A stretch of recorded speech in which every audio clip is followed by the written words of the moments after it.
I think it's crazy how we met. Yeah.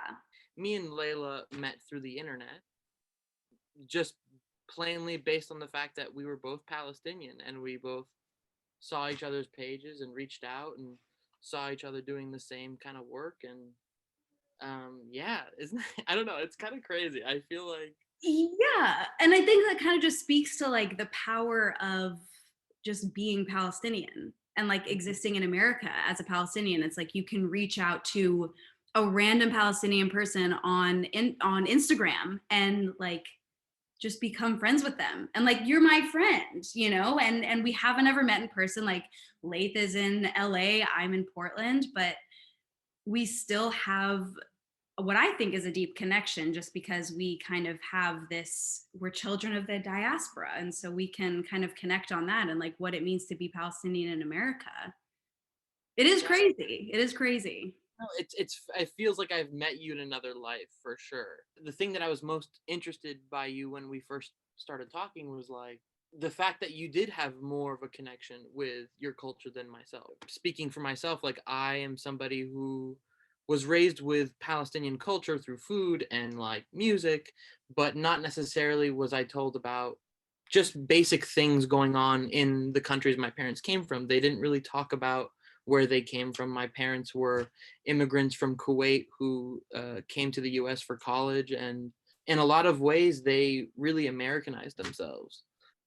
And so when we started talking, I just thought it was so interesting to hear the experiences you had, going to Palestine over the summers, seeing your family, and I was lucky to have that, but going to Jordan, but it's not it's not exactly the same. But Yeah. I was curious. I wanted to ask you, did you feel very close to your culture as a kid? And like, if you didn't, at what point did you start feeling like you wanted to start digging deeper and learning more about your identity? No, I didn't feel any sort of like connection to being, Muslim, to being Palestinian, to being Arab, even in general. My dad didn't speak Arabic to me. He really tried to assimilate and kind of separate himself as, I think, a survival tactic. I think that's probably also how your parents felt. Yeah, so I grew up really, really distancing myself from being Arab. I knew that like Arabs were associated to being terrorists and they're bad people. And, Arabs who have beards are in the Taliban, and like all of these tropes I grew up really pushing away. Not until I was older and could like ask all of the really important questions. Like I remember there was a turning point in my experience. I went to Palestine, and I was just walking down a path through an olive grove with my dad, and there was an Israeli truck that went by, and I like just did a peace sign, super innocent peace sign, and they drew their guns into the air and they started shooting. And so I was like, okay, something's not right here. Something is going on. It's just been kind of a process of going to Palestine and like experiencing these small um, forms of discrimination and of oppression that I experience only when I go there, but my family experiences every day. Your family experiences every day. And so, kind of like towards the end of high school, beginning of college, is really when I was like, okay, let's explore this topic. Let's learn more about it. Let's learn about the occupation. What does occupation even mean? Like, I just started ground zero, which is hard. And it's like, okay, I come from that and I should know about this. But because there's so much racism that we deal with in America, that's completely pushed away by our parents, by our society, so that we don't have to learn about it. And so it's like once you start asking questions, that's when you really start to learn more about it. And so, long story short, it wasn't until end of high school that I really like started to identify with being Palestinian. I mean, just going off what you said though, I kind of just found myself asking more questions once my parents took me to the Middle East. I was like maybe 12 or 13 at the time, and they were telling me this is where they grew up. I went to Lebanon, I went to Jordan, but never did they mention Palestine as a place that we could go to. It wasn't even in the conversation when we went to Jordan as much. I started finding ways not to defend my people because I didn't feel like I had all the information. The mainstream news sources weren't defending my people. So I felt like I had to apologize, or it kind of made me less interested in even digging deeper. I didn't have a mentor or somebody that was telling me that everything, all the mainstream was wrong. My father, who's a Palestinian actor, the majority of the roles he would get casted as would be terrorists. I wasn't told that he was an actor when I was a kid. I remember one day in class, one of my friends in class came up to me and was telling me that my dad was on TV last night blowing up buildings, and I had no clue at all what he was talking about. And I like rushed home and asked my dad. I was like, what were you doing blowing up buildings? And he showed me the video, and he was like, I'm an actor in a TV show. We get lost in trying to explain ourselves about our identity, that it's just a disappointing experience overall. But at the end of the day, the thing that I appreciate is that I still get to represent myself. Growing up in post 9/11 America, you have the exact opposite reaction. You push it away as far as you can. You don't want to associate, nothing like that. But then once you get to high school and college, I think like that kind of made me come out of my shell. There's just so much to process with being Palestinian, and we don't even think about it. But like, I think a part of it is having pushed it off for so long, and then having the space in social media and having the space in our peer groups to even talk about being Palestinian and what that means, and to have people listen. Because I think that's another issue, is people just wouldn't listen to me because we are Palestinians at a distance, and we're Palestinians that live in America and essentially escaped. Where I'm blessed to be living in America, not living under occupation with the threat of war or demolition or losing water or electricity. Like, we're very blessed for that. But yeah, I think it my father's activism has definitely shaped me, but it also makes me wonder, like, will I ever do enough? Is being on a board for a community radio station that does let me talk about Palestine, is that enough? You know, is like talking on panels to a bunch of old white people enough? You know? And so it just like, those are the kind of the conversations that I have in my head, where it's like, yes, I've been influenced a lot by my father and by activism in general, but it doesn't, I don't know. It's just like an internal battle that I have. And like, how silly do I look to my Palestinian family? You know, I don't know. And I think that's just like a result of the disconnect that I feel. Do you feel like it's in some way feels like you're feeling some sort of like imposter syndrome? Yes. I feel the exact same way, honestly. And I have to say, like, what you are doing is enough, because at the end of the day, these are our circumstances. This is what we have to work with. This is our privilege to be Palestinians in the US with this kind of, you know, connection.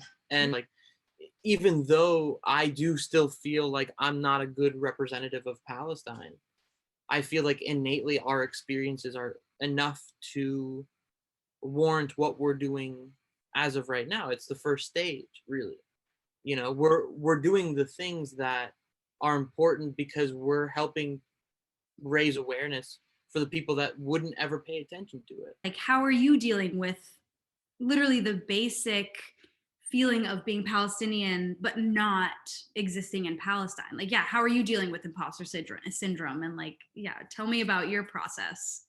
You know, honestly, like, I for the longest time felt so much imposter syndrome as a kid around my other Arab friends that I just felt like I needed to hang on to one thing, and that one thing was the thing that I thought was for the cool kids, which was like at least embracing my American culture. I just pushed it away for so long. I even made fun of my parents for bringing Menaish to the movie theaters. Like, Yes.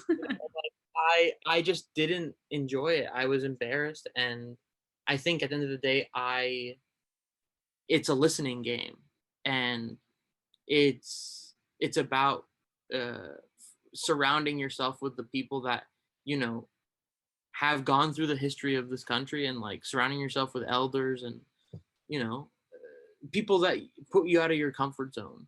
Um, I feel grateful to have these types of outlets to be able to talk to you, just to have this time to reflect on how, as we're all struggling, there's so many connections between struggle, and that really we're all facing a collective struggle because it's just all of us piling on top of each other.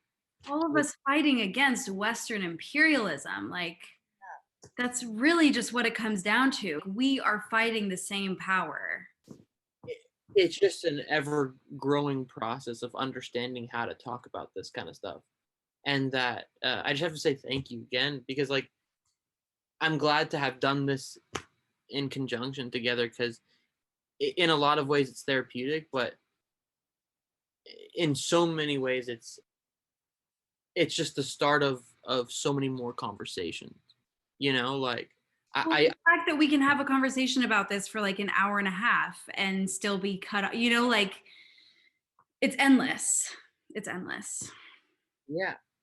And there's so many more Palestinians that I feel so much more confident to reach out to. Like I feel like the fact that we met so spontaneously gives me hope, because I do want this connection with my people. I do want to see Palestine rise up, and the only way I see that happening, and what we are doing, and what I do think is enough for what we're doing, and I wish we could do more. Especially with this pandemic, like it is going to be harder to go there and like be there and be a part of it. But the thing is, the more mobilization we have out here, the more traction we have with outsiders to this conflict, you know? I'm forever grateful for you and just forever grateful for this opportunity to kind of explore these topics that I can't with my friends and I can't with my family members. And um yeah, I think this is a really important conversation to have and to explore openly. Like, we're still figuring this out, people. Like, we have no idea what it really means to be Palestinian as an American. But we're getting there. And like, I only hope I can like broaden my Palestinian community and have more of these conversations and meet more Laiths. Like, you're amazing. And meet more Laylas. Really, I didn't grow up with anybody that I can talk to this openly with. And obviously, I have my sister now, who is somebody who's on the same path as me, but like, you get tired of talking about it with the same people. Another thing that also makes me happy is that this is being recorded. Yeah. Yeah. And It's like our history being recorded, like yeah, our process.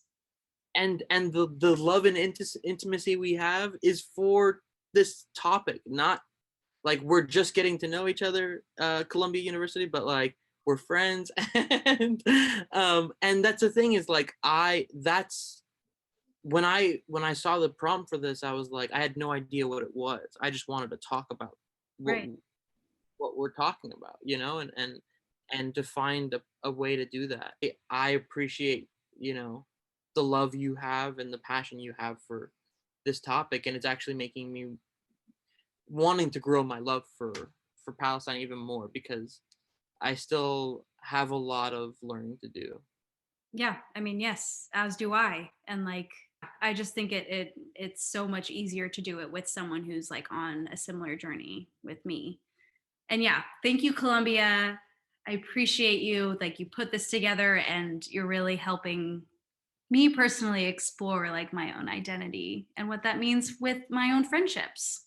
Have a beautiful night, Layla. Yeah, you too. All right. Bye.